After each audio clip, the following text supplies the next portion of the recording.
Chris Farfoe. Talohani. Talohani, Mr Chair. And it's a pleasure to speak on Clause 1 of the Employment Relations Secret Ballot for Strikes Amendment Bill. And we're on the title clause, and I guess people at home may be thinking that the title clause is mundane and boring, but in this instance, as Darren Fenton and Kelvin Davis have mentioned, it does hold a lot of the motivation.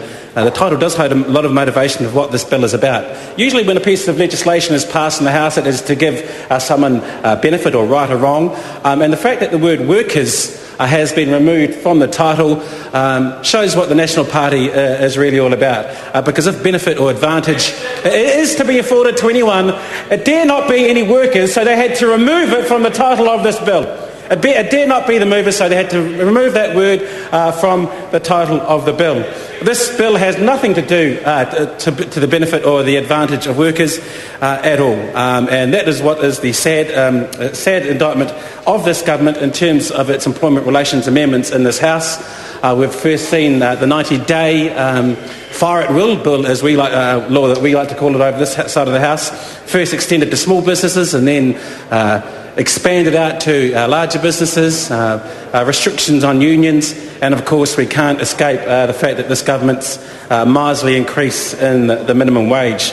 Yet again, this bill is another change in employment relations that has nothing to do with protecting or at least increasing the rights of workers in New Zealand. And I think it's a little bit ironic that we've got this employment relations bill in here today, making it compulsory to have secret ballots when unions want to have strikes, when the previous bill was to move the compulsion of student membership for students. Very odd, ironic, I don't know what you want to call it, but at home people may see the muddled thinking behind what this government is doing in terms of that. Mr Chair, there's an eurythmic song titled Why, and I guess a lot of people at home will be wondering why is this bill being introduced, and Moana Maki has already traversed why does this need to be changed, what is the problem here, what is the issue here, why are we doing this, what is not working. And in terms of the answers to that question, nothing. This bill doesn't need to be introduced. There are already secret ballots being held at the moment to ensure that when strikes are called, that a majority of workers agree with it. So why this is being introduced, we do not know why. Mr Chair, there were a handful of submissions to the Select Committee on this issue. And if Andrew Miller of Auckland is watching tonight, I'd like to commend him for the first line of his submission, but which basically says, this bill serves no meaningful purpose in improving industrial relations in New Zealand at all. Nice one-word sentence, and pretty much sums up this bill, the opinion of this side of the House on this bill. But let me move over to the Council of Trade Unions and their submission in terms of this bill, the Employment Relations scratch the workers, secret ballot for strikes amendment bill. And the CTU agrees with the Labour Party in terms of what the problem is that this bill is seeking to resolve and why it's been given priority over so many other issues that are facing Kiwi workers today.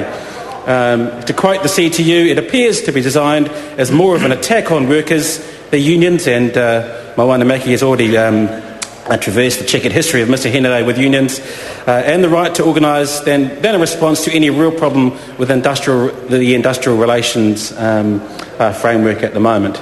And we've seen a recent example in the UK where the introduction of these compulsory secret ballots has caused real problems for unions to exercise their right to take strikes. Two recent challenges to strike ballots in the UK were based on what we would consider trifling reasons, which resulted in injunctions preventing strike action.